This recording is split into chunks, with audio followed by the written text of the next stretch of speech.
Congress party అభ్యర్థి ఆల్ఫోర్స్ నరేందర్ రెడ్డి గారి అభ్యర్థిత్వాన్ని బలపరచడానికి కోసం కాంగ్రెస్ పార్టీ తరఫున మన నాయకుడు మన శాసనసభ్యులు భూపతి రెడ్డి గారు,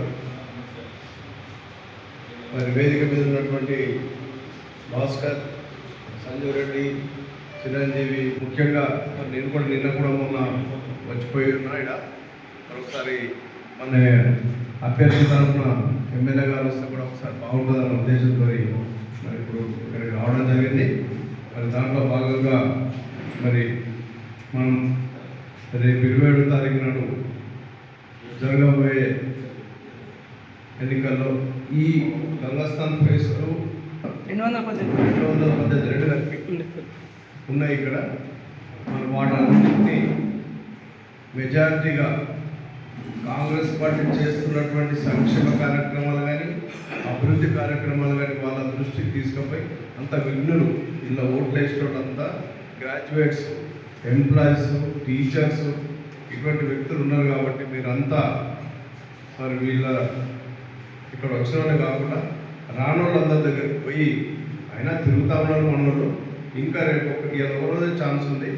మరి దానికి మన ముఖ్యమంత్రి గారు కానీ మన ఎమ్మెల్యే గారు కానీ మరి చేస్తున్నటువంటి కార్యక్రమాలు, మన భూపన్పల్లికి ఏం చేస్తారు, మన గంగాస్థాన్ ఫేస్ 2 ఏం చేస్తాం రేపు, ఇవన్నీ చెప్తూ మరి రాష్ట్రంలో రేవంత్ రెడ్డి గారు తీసుకున్నటువంటి నిర్ణయాలు మరి మనందరికీ ఒక అభివృద్ధి బాటలో నడపడానికి ఉపయోగపడుతున్నాయనే మాట కూడా చెప్పాల్సిన అవసరం ఉంది. 218 ఓట్లు ఉన్నాయి. ఎక్కువ గంగాస్థాన్లో ఉన్నాయి, మన ఊళ్ళో కూడా కొన్ని. మీకు అందరు కూడా తెలుసు, ఇలా లాస్ట్ డే మనకు ప్రచారానికి సాయంత్రం 4 గంటలకు బంద్ అయిపోతుంది. సో అయితే మరి అంటే మీరందరూ కూడా అంటే వర్కింగ్ పర్సన్స్, తర్వాత మళ్ళీ డే టైంలో ప్రాబ్లం అయితే అని చెప్పి పొద్దున్నే వస్తామని అనుకున్నాము. అయితే కొద్దిగా మేమే ఇక నాకు వాకర్స్ దగ్గర పోయి మళ్ళీ కాలేజ్ మన సైట్ అంతా కూడా తిప్పుకుంటూ వస్తాము. సరే మీకు కొద్దిగా ఇబ్బంది పెట్టినందుకు చేస్తూ మీరందరూ కూడా నాకు కొత్తలేం కాదు. అయితే ఈ ఎన్నికల్లో దీనికి ఏంటంటే ఈ ఎన్నికలు ముఖ్యంగా ఇక్కడ రావడం ఉద్దేశం ఏంటంటే ఇది గవర్నమెంట్ను మార్చే ఎన్నిక కాదు, దీనికి ఇంపార్టెన్స్ లేదు అని చాలామంది వచ్చి ఓట్లు వేసే పోవాలన్నా ఓటేయాలన్నా అనే పరిస్థితి ఉంటుంది. జనరల్గా ఇప్పుడు మనం చూస్తున్నాం, జూబ్లీస్లోనేమో 30% ఓటు అవుతున్నది, మన తాండాలనేమో 90% అవుతుంది. చాలామంది గ్రాడ్యుయేట్స్ కానీ వివిధ కారణాల వల్ల వాళ్ళ ఉద్యోగరీత్యా లేకపోతే దేని కొరకు కానీ పోలింగ్ వరకు వచ్చి ఓటు వేసే పరిస్థితి అంత ఇంట్రెస్ట్ చూపిస్తున్నారు. కాబట్టి ఇప్పుడు మనము దగ్గర 30 లక్షల మంది గ్రాడ్యుయేట్స్ ఉంటే ఈ 4 జిల్లాలలో మనం 3.5 లక్షల ఎన్రోల్మెంట్ అయింది. అది కూడా ప్రమోషన్ చేయంగా. సో కాబట్టి ఇక్కడ ఏంటంటే ఉన్న ఓటర్స్ కూడా వాళ్ళు వచ్చి ఓటేసే పరిస్థితి ఉండాలన్నది. మరి మీకు ఇప్పుడు ఒకవైపు రియల్ ఎస్టేట్ వ్యాపారి బీజేపీలో, ఇంకోవైపు ఎడ్యుకేషన్ ఇన్స్టిట్యూషన్స్ పెట్టి మరి పిల్లలకు చదువు చెప్తూ మరి ఒక సమాజాన్ని బాగుపరచాలనే ఆలోచనలో మరి ఆల్ఫోర్స్ నరేందర్ రెడ్డి కాంగ్రెస్ పార్టీ అభ్యర్థి ఉన్నాడు. కాంగ్రెస్ పార్టీ గురించి పెద్దగా చెప్పే అవసరం లేదు. కానీ ఈ 14 నెలలలో మనం చేసిన పనులు, ముఖ్యంగా నిరుద్యోగుల గురించి మనం 60,000 ఉద్యోగాలు ఇచ్చినాము. తర్వాత ఇప్పుడు ఇలా స్కిల్ యూనివర్సిటీ స్టార్ట్ చేసుకుంటాం, అందరికి కూడా ఉద్యోగాలు ఇవ్వడానికి, చదువుకునే పిల్లలందరికీ కూడా. తర్వాత పిల్లలు బాగా వాళ్ళకు ఈవెన్ మెయిన్ ఛార్జీలు పెంచినాము. స్కూల్లో ఇన్ఫ్రాస్ట్రక్చర్ ఇప్పుడు మన గూగుల్పేట స్కూల్లోనే అమ్మ ఆదర్శ పాఠశాల కింద మనము ఫ్లోరింగ్ బాగా చేసుకున్నాము, ఎలక్ట్రిసిటీ బాగా చేసుకున్నాము, బాత్రూమ్లు కట్టుకున్నాము, డ్రింకింగ్ వాటర్ ఫెసిలిటీ చేసుకున్నాము. అట్లా మొత్తం మన పేదల అంటే పేద పిల్లలు బాగా చదువుకోవాలి వాళ్ళు అని చెప్పి ఇలా స్కూల్స్కే 1200 కోట్లు మనకు డబ్బులు లేకుండా 1200 కోట్లు కేటాయించి ఇవాళ మనం టీచర్లకు కూడా రిక్రూట్మెంట్ చేసుకుని 14,000 మంది టీచర్లను రిక్రూట్ చేసినాం. ఇవాళ ప్రతి స్కూల్లో టీచర్ ఉన్నారు, ప్రతి స్కూల్కి మన పీఈటీ టీచర్ ఉన్నాడు, ప్రతి మండలంలో ఎంఈఓ. ఇట్లా ఇవందరూ కూడా ఒక సిస్టమ్ ఎస్టాబ్లిష్ చేసి ఇవాళ ఎడ్యుకేషన్కు టాప్ ప్రయారిటీ ఇస్తున్నటువంటి గవర్నమెంట్. చదువుకున్న పిల్లలకు వాళ్ళ ఉద్యోగం జనరేట్ చేయడానికి ఒకవైపు స్కిల్ యూనివర్సిటీ పెట్టడమే కాకుండా మనం 60,000 ఉద్యోగాలు ఇచ్చాం. మిగతా వీళ్ళకి కూడా జాబ్ క్యాలెండర్ మనం అనౌన్స్ చేస్తాం. అంటే ఏ పిల్లలు ఇప్పుడు కాంపిటేటివ్ ఎగ్జామ్ చదువుతున్నప్పుడు ఏ ఎగ్జామ్ ఎప్పుడు ఉంటుంది, పోలీస్ ఉద్యోగం చేయాలంటే ఎప్పుడు ఎగ్జామ్ రాయాలా, గ్రూప్ 1 రాయాలంటే ఎప్పుడు రాయాలా, గ్రూప్ 2 రాయాలంటే ఎప్పుడు రాయాలా, ఎలక్ట్రిసిటీ కానీ హెల్త్ కానీ ఎప్పుడు ఉద్యోగాలు వస్తాయి, ఎట్లా చదువుకోవాలి మనం అనేది ఒక జాబ్ క్యాలెండర్ మనం ముందుకునే 1 ఇయర్ బిఫోర్ ఇచ్చినటువంటి సందర్భం. తర్వాత మీకు అందరూ కూడా తెలుసు కదా, మన రేవంత్ రెడ్డి గారు దావాస్ పోయినాక కూడా మనకి దగ్గర 1,50,000 కోట్లు మనకు పెట్టుబడులు వచ్చినాయి.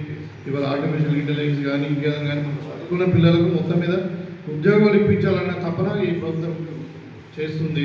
ఉత్తమమైన విద్య ఇవ్వాలన్నది ప్రభుత్వం చేస్తుంది. ఇవాళ యూనివర్సిటీలకు వైస్ ఛాన్సలర్ నిర్మించుకున్నాము. అది యూనివర్సిటీలో కూడా దాన్ని ఇంప్రూవ్ చేయడానికి వాళ్ళు అంత స్టాఫ్ను ఇన్ఫ్రాస్ట్రక్చర్ డెవలప్ చేసుకుంటున్నాము. సో ఈ విధంగా అంటే ఇప్పుడు ఉద్యోగుల విషయంలో కూడా మీకు అందరూ కూడా టీచర్లకు ముఖ్యంగా ప్రమోషన్స్ ఇచ్చినాము మనము. తర్వాత వాళ్ళకి ట్రాన్స్ఫర్స్ ఇచ్చినాము. ఉద్యోగులకు కూడా ప్రమోషన్స్ ఇచ్చినాము, ట్రాన్స్ఫర్స్ ఇచ్చినాము, ఒక డిఏ ఇచ్చినాము. ఇంకా కొన్ని పెండింగ్ ఉన్నాయి అంటే కొన్ని ఇంకా 2 డిఏలు ఇవ్వాలి, 3 డిఏలు ఇవ్వాలి, ఇంకా వాళ్ళకి రిటైర్మెంట్ బెనిఫిట్స్ ఇవ్వాలి.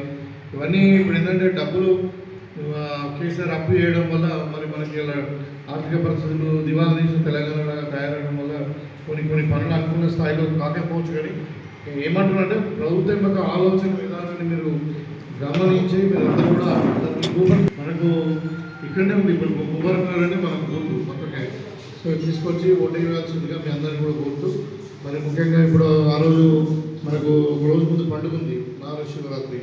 మరి రాత్రులు ఉపవాసం ఉండి మరి జాగారం చేసి మళ్ళీ పొద్దున మళ్ళా ఉపవాసము విడుస్తారు కదా, అదే ఉపవాసం విడుస్తారు, దేవునికి పూజలు ఉంటాయి, ఇవన్నీ ఉంటాయి. ఈ కార్యక్రమంలో మీరు ఓటు వేయడానికి ఆలస్యం చేయకుండా పొద్దున 8 గంటలకు స్టార్ట్ అవుతుంది, సాయంత్రం 4 గంటల వరకు ఉంటుంది. సో మీరు ఇక ఎట్లాగో పొద్దున్న లేచి ఓటు వేసినాకనే మీరు ఇక మీ కార్యక్రమాలు అంటే ఈ మన సాంప్రదాయ కార్యక్రమాలు ఏదైనా అవి చేసుకుంటే బాగుంటుందని చెప్పి మీకు అందరికీ కూడా కోరుతూ మీ అందరూ ఒకసారి కలిసినట్టు ఉంటుందని చెప్పి ఇక్కడికి రావడం జరిగింది. ఆల్రెడీ ఒకసారి శేఖర్ కూడా ఇక్కడికి వచ్చి మీతో మాట్లాడడం జరిగింది. సో కూడా ఇప్పుడు ఈ మెయిన్ రోడ్ మనం ఇప్పుడు రోడ్డు అయిపోతున్నది, తీసుకుని ఒక ఆదర్శ గ్రామంగా చేసుకుందాం. దానికి మీ అందరి కోఆపరేషన్ ఉంటేనే అవుతుంది. కాబట్టి అభివృద్ధిలో కానీ ఇంకా దేంట్లో అయినా కానీ మరి దేనికైనా నేను మీకు ముందుంటాను, మీ అందుబాటులో ఉంటానని చెప్పి తెలియజేసుకుంటూ మరి ఇప్పుడు కాకపోతే మీరు అందరూ కూడా కొంచెం దయచేసి అందరూ కలిసి ఉండండి మంచిగా. అంటే అందరూ ఒకటే కుటుంబం లాగా ఉండాలి. ఎందుకంటే అందరు పాల్గొన పంచాయతీ లేదని ఆస్తి పంచుకునేది లేదు. సో కాబట్టి అంటే అందరూ కూడా హ్యాపీగా ఉండి మరి మనం కలిసి ఈ ప్రాంతాన్ని అభివృద్ధి చేసుకుందామని చెప్పి కోరుకుంటూ మీ దగ్గర సెలవు తీసుకుంటాం. అభివృద్ధి చేసుకుని ఒక ఆదర్శ గ్రామంగా చేసుకుందాం. దానికి మీ అందరి కోఆపరేషన్ ఉంటేనే అవుతుంది.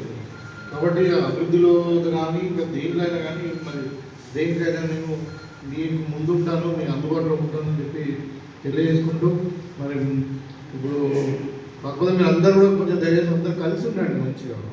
అంటే అందరూ ఒకటే కుటుంబం లాగా ఉండాలి.